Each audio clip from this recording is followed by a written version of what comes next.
49வது ஸ்லோகம்.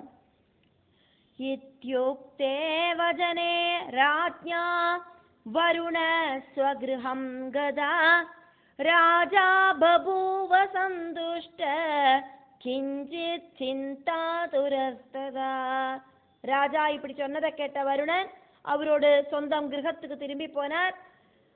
வருண பகவான் திரும்பி போனோன்னு ராஜா சந்தோஷவான் ஆனார். அப்படின்னா கூடியும் சிந்தனை பண்ணிட்டு உட்காந்துட்டு இருந்தார், இனி என்ன வாக்கம் செய்யறது இதுல இருந்து தப்பிச்சுக்கிறதுக்கு. புத்திரனையாக்குமே பலி சமர்ப்பிக்க சொல்றார், என்ன பண்றது. 50வது ஸ்லோகம். பூர்ணே மாசி புன பாஷி பரிச்சார்த்தம் நிருபாலயே ஆஜகாம திஜோ பூத்வா சுவேஷ சுஷ்டு பாஷகா. அந்த குழந்தை பிறந்து 1 மாசம் கம்ப்ளீட்டா பூர்ணமானோன ராஜாவை சோதனை பண்றதுக்காயிட்டு வருண பகவான் மறுபடியும் பிராமணனோட வேஷத்துல அங்க வந்து சேர்ந்தார். நன்னா அழகா பேசின்னு அந்த ராஜ கொட்டாரத்துக்கு வந்து சேர்ந்தார். 51வது ஸ்லோகம். கிருதார்ஹணம் சுகாசீனம் பூபதிஸ்தம் சுரோத்தமம் உவாஜ வினயோபேதோ ஹேது கர்ப்பம் வஜஸ்ததா. உட்காரத்துக்கான இருப்பிடமெல்லாம் கொடுத்து சுகமா உட்கார வச்சு அதிதி பூஜை பண்ணினதுக்கு அப்புறம் தேவசிரஷ்டனா இருக்கிற வருணன் கிட்ட ராஜா வினயத்தோடு கூடிட்டு காரிய சகிதமாயிட்டு இப்படி சொன்னார். ஒரு விஷயம் உண்டாகணுமானா அதுக்கு ஒரு காரணம் உண்டாகணும். காரணம் உண்டானாதான் காரியம் உண்டாகும். அதனால தான் சொல்லுற விஷயத்துக்கு என்னவாக்கும் காரணம் அப்படிங்கிற மாதிரி ஒரு காரணத்தையும் சேர்த்தி சொன்னார். 52வது ஸ்லோகம். அசம்ஸ்கிருதம் சுதம் சுவாமின் யுபே பத்னாமிதம் கதம் சம்ஸ்கிருத்ய க்ஷத்ரியம் கிருத்வா யஜேஹம் யஜ்ஞம் உத்தமம். சுவாமி தேவா, சம்ஸ்காராதி கிரியைகளொன்னும் செஞ்சிட்டில்லை இந்த குழந்தைக்கு. அப்படி இருக்கிறத அந்த குழந்தைய பலி சமர்ப்பிக்கிறதுக்கான அந்த யூபத்துல எப்படி கட்டி போடுறதுக்கு சாதிக்கும்? சம்ஸ்காராதிகள் செஞ்சு அந்த குழந்தைய நான் சத்திரியனாயிட்டு மாற்றிட்டு அதுக்கப்புறமா நான் உத்தமமான அந்த யஜ்ஞத்தை செஞ்சுக்கிறேன். அதுக்கான அனுமதி எனக்கு தரணும். 53வது ஸ்லோகம்.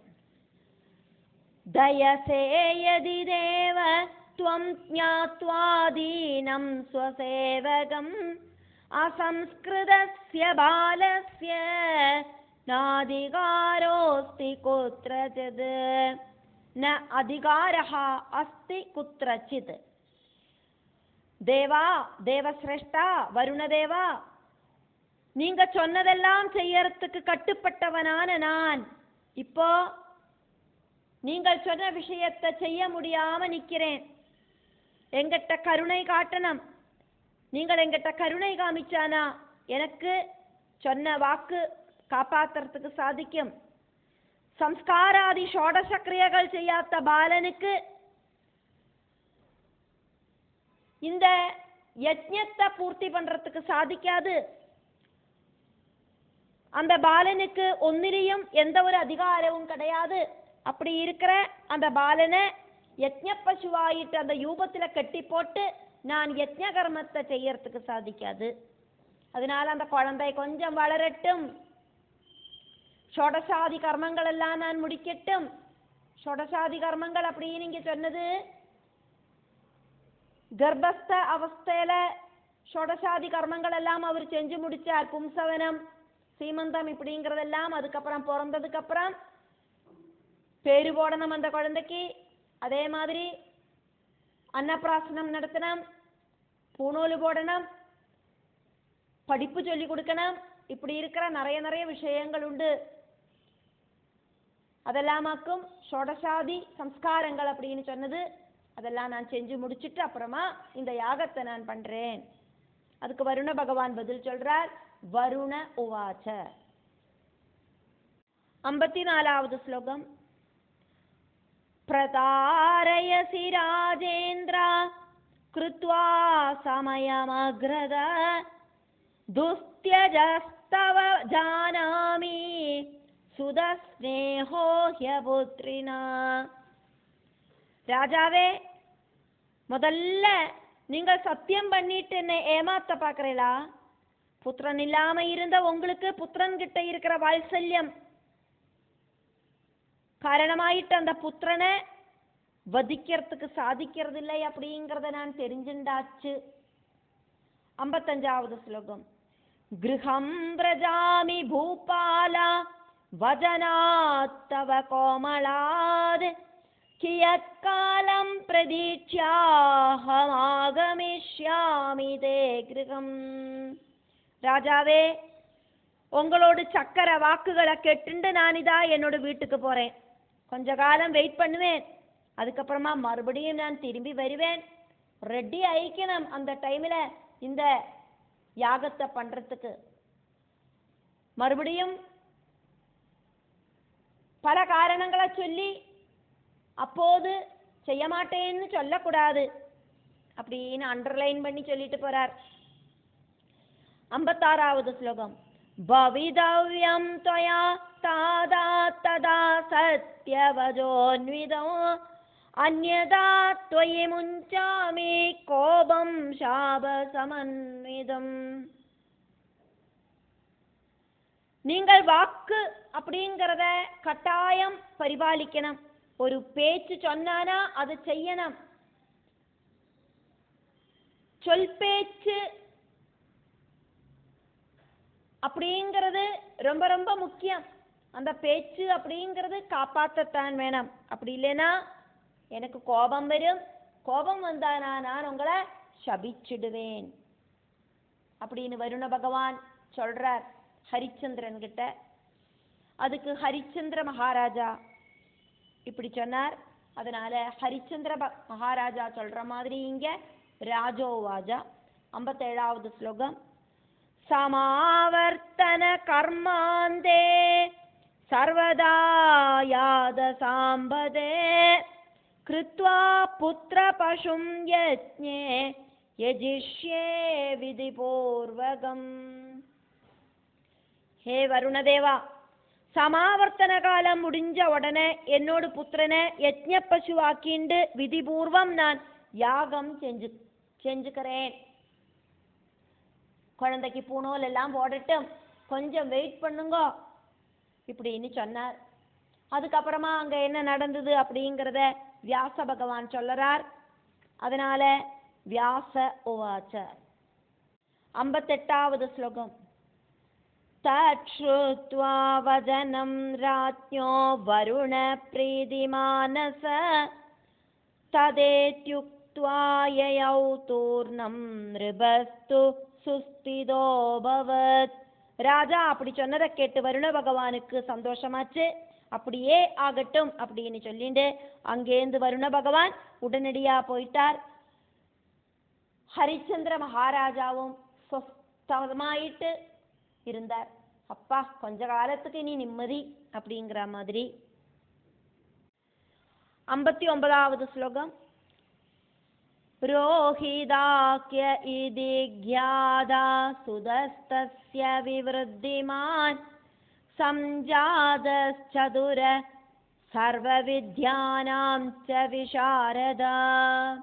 ஹரிச்சந்திரனோட புத்திரனான ரோஹிதன் அப்படின்னு பேர் இருக்கிற ராஜகுமாரன் அந்த குழந்தைக்கு பேரு போட்டுட்டார். ஷோடச கர்மங்களில் ஒன்னாக்கும் பேரு போடுறது. அப்போ பேரு போட்டாச்சு. அந்த பேரு போட்ட குழந்தைக்கு எல்லா வித்தியகளும் சொல்லி கொடுத்தார். அதாக்கும் அடுத்த ஷோடச கர்மம் வித்யையை அபியசிக்கிறது. அப்படி புத்திரனான ரோஹிதன் எல்லா வித்தியகளும் அபியசிச்சு சமர்த்தனாயிட்டு வளர்ந்து வந்தார். 60வது ஸ்லோகம். யஜ்ஞஸ்ய காரணம் தேன ஞாதம் சர்வம் சவிஸ்தரம் பயபீதஸ்ததசோபி மத்வா மரணமாத்மனா. யஜ்ஞத்தோடு காரணம் என்னெல்லாம் ஆக்கும் அப்படின்னு அந்த ரோகிதன் அப்படிங்கிற ராஜகுமாரன் அதுக்குள்ள நன்னா டீட்டெயிலா தெரிஞ்சுட்டு விட்டார். அதனாலேயே தன்னோட மரணம் அப்படிங்கிறது வந்தாச்சு அப்படின்னு அந்த ராஜகுமாரனுக்கு புரிஞ்சாச்சு. அதனால அந்த ராஜகுமாரனுக்கும் பயம் வந்துடுத்து. குழந்தைகள் இல்லாத தன்னோட அப்பா ஹரிச்சந்திரன்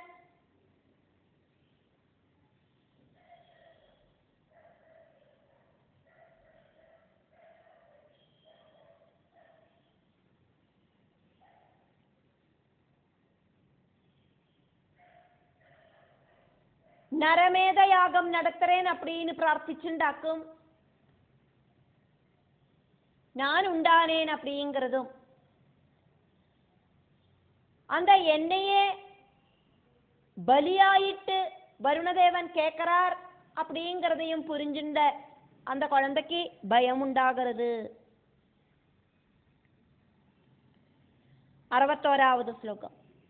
கிருத்வா பலாயனம் வீரோ கதோசௌ கிரிகஹ்வரே அகம்யே நிருபதிஸ்தானே ஸ்திதஸ்தத்ர பயாதுரா.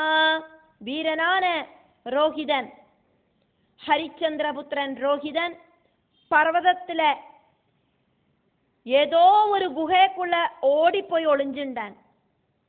ஆருக்கும் அங்க போய் சேரறதுக்கு சாதிக்காது. அப்படி அந்த குகைக்குள்ள பயந்து நெடுங்கி ஒளிஞ்சு வாழ்ந்தார். 62வது ஸ்லோகம்.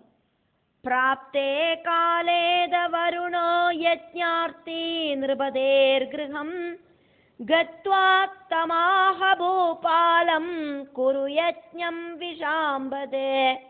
யதாகாலம் யஜ்ஞம் செய்யணும் அப்படின்னு கேட்டுண்டு வருண பகவான் மறுபடியும் அந்த ராஜ கிரகத்துக்கு வந்து சேர்ந்தார்.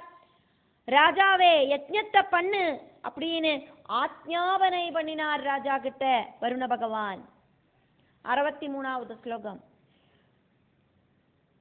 பிரம்ளானவதனோ ராஜா தமாஹ வெதிதேந்திரியா கிம் கரோமி கதக்வாபி சுதோமே சுரசத்தமா. ரொம்ப ரொம்ப சங்கடப்பட்டு இருக்கிற அந்த ராஜா பரவசனாயிட்டு தளர்ந்து போயிட்டு வருண பகவான் கிட்ட சொன்னார், தேவசிரேஷ்டா நான் என்ன செய்யட்டும்? என்னோட புத்திரன் எங்கேயோ ஓடி போயிட்டான். இனி எப்படியாக்கும் நான் அந்த யாகத்தை செய்வேன். 64வது ஸ்லோகம். ஸ்ருத்வா தத்வஜனம் ராஜ்ஞா குபிதோ யாதசாம்பதே ஷஷாவ தம் நிருபம் கோபாத சத்யவாதினம் பிருஷம். ராஜா சொன்னதை கேட்ட வருணன் ரொம்ப கோபம் வந்தது. அந்த வருணனுக்கு பொய் பேசுற அந்த ராஜாவை கோபத்தோடு கூடிட்டு சபிச்சார். 65வது ஸ்லோகம். ஜலோதராபிதோ வியாதிர்தேஹே பவது தே மிருபா யத பிரதாரிதச்சாஹம் கிருத்வா கபட பண்டிதா. ராஜாவே உங்களோட சரீரத்துல ஜலோதரம் அப்படிங்கிற மகாவியாதி உண்டாகட்டும். பொய் பேசுறவனே, நீங்கள் என்ன இதுவரைக்கும் ஏமாத்திண்டல்லவா இருந்து, அதனால உங்களுக்கு இந்த வியாதி வரட்டும். ஜலோதரம் அப்படிங்கிற வியாதி உங்க சரீரத்துல அந்த மகாவியாதி உண்டாகட்டும்.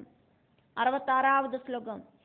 இதி சப்த்வாயயௌ தாமா ஸ்வகம் பாசதரஸ்ததா ராஜா சிந்தாதுரஸ்தஸ்தௌ பவனே வியாதி பீடிதா. இப்படி சபிச்சிட்டு வருணதேவன் தன்னுடைய கிரகத்துக்கு போனார். நோய் வந்து சேர்ந்த ராஜா அவரோடு சொந்தம் கிரகத்துல பலவித சிந்தனையில இப்படி தளர்ந்து கடந்தார். 67வது ஸ்லோகம். யதாதி வியாதிதோ ராஜா ரோகேன சாபஜேன ததா சுஷ்ராவ புத்ரோபி பிதரம் வியாதி பீடிதம். ராஜா சாபத்தால பிடிபட்ட ரோகத்தால ரொம்ப தளர்ந்து போனோன்னு தன்னோட அப்பா இப்படி ஒரு நோயாளியாகி தீர்ந்துட்டார் அப்படிங்கிற அந்த விவரம் புத்திரனோடு காதிலேயும் வந்து சேர்ந்தது. 68வது ஸ்லோகம். பாந்திக பிராஹபுத்ரம் ஹி பிதாதே பிருஷதுக்கிதா ஜலோதர விகாரேன ஷாபதேன நிருபாத்மஜா. வழியால நடந்து போற ஒரு யாத்திரக்காரன் ராஜபுத்திரன் கிட்ட இப்படி சொன்னார், ராஜகுமாரா, உன்னோட அப்பா வருண சாபத்தால ஜலோதரம் அப்படிங்கிற நோய் பாதிச்சு ரொம்ப ரொம்ப சங்கடப்பட்டு கிடக்கிறார். 69வது ஸ்லோகம். வினஷ்டம் ஜீவிதம் தேத்யே விருதா ஜாதஸ்ய துர்மதே த்யக்த்வா பிதரம் துஸ்தம் பிராப்தோசி கிரிகஹ்வரம். துஷ்ட புத்தியாயிருக்கிறவனே அப்படின்னு அந்த ஹரிச்சந்திரன் மகாராஜாவோடு புத்திரனை கூப்பிடுறார் அந்த வழிபோக்கன்.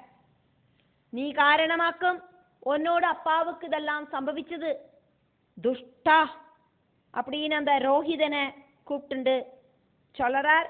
இப்போ உன்னோட வாழ்க்கை அப்படிங்கிறது வேஸ்ட். அப்பாவை காப்பாற்ற முடியாத உன்னோட வாழ்க்கை அப்படிங்கிறது வேஸ்ட்.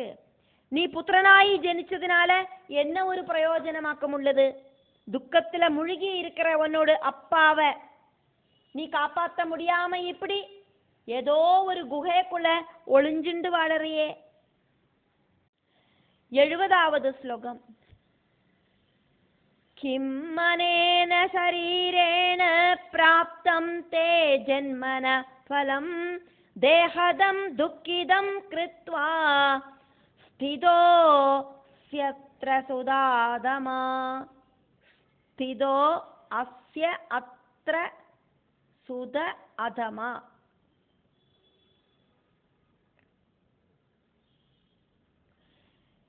உனக்கு என்ன ஒரு பிரயோஜனமாக்கும் இந்த சரீரம் கிடைச்சதால உண்டாயிருக்கு? துஷ்டனான நீஜனான புத்திரா ரோஹிதா, சரீரம் கொடுத்த அப்பாவை துக்கத்துல முழுகடிச்சுண்டு நீ இங்க ஒளிஞ்சு வாழ்ந்துட்டு இருக்காய். இதனால உனக்கு என்ன ஒரு பெனிஃபிட்? 71வது ஸ்லோகம். பிராணாஸ்யாஜ்யா பிது கார்யே சல்புத்ரேணேதி நிச்சயா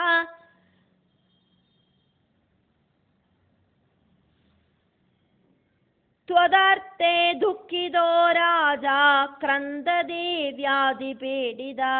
அப்பாவுக்காக பிராணன் கூடியும் உபேட்சிக்கிறதாக்கும் சல்புத்திரனோடு தர்மம்.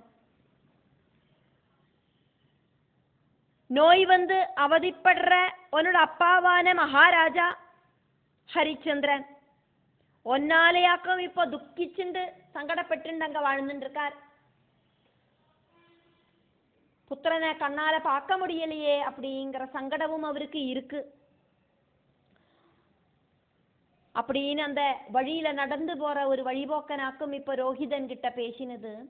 அதுக்கப்புறம் அங்க என்ன நடந்தது அப்படிங்கிறத வியாச பகவான் ஜனமேஜயனுக்கு சொல்றார். அதனால வியாச உவாச்ச. 72வது ஸ்லோகம். ததாகர்ண்யவஜஸ்தஸ்யம் பாந்திகா தர்ம சம்யுதம் யதா சக்ரே மனோகந்தும் திரஷ்டும் தாதம் வ்யதாதுரம். வழியில நடந்து போற ஒரு யாத்திரக்காரன் கிட்டேந்து நீதி யுக்தமா இருக்கிற வாக்குகள், தர்ம வசனங்களை கேட்ட ராஜகுமாரன் ரோஹிதன் துக்கமா இருக்கிற அப்பாவை போய் பார்க்கறதுக்கு நிச்சயிச்சான். 73வது ஸ்லோகம். ததா விப்ரவபுர்பூத்வா வாசவஸ்தமுபாகமத் ரஹப்ராஹ ஹிதம் வாக்கியம் தயாவானிவ பாரதா. அப்போது பிராமண வேஷத்துல தேவேந்திரன் அங்க வந்து சேர்ந்தார். ராஜகுமாரன் கிட்ட ரொம்ப ரொம்ப காருண்யம் இருக்கிறவனாக்கும் அப்படிங்கிற மாதிரி ராஜகுமாரனுக்கு ஹிதமான வாக்குகளை சொல்லறா மாதிரி ரகசியமாயிட்டு இப்படி சொன்னார். 74வது ஸ்லோகம். மூர்கோசி ராஜபுத்ர त्वं गमनाय मदिं मृदा करोषि पितरं त्वद्य न जानासि व्यदायुधं. ராஜகுமார, சும்மா உன்னோட அப்பாவை போய் பார்க்கறதுக்கு தீர்மானம் பண்ணின நீ முட்டாளாக்கும். நோயில படுத்துட்டு இருக்கிற உன்னோட அப்பாவை நீ சரியா புரிஞ்சுட்டுலை அப்படின்னு அந்த புத்திரனோடு மனசுக்குள்ள அழுக்க சேர்த்துறார் தேவேந்திரன். இப்படி வியாச பகவான் ஜனமேஜயன் கிட்ட சொல்லிண்டு ஷஷ்ட ஸ்கந்தத்துல 12வது அத்தியாயம் முடிவடைகிறது.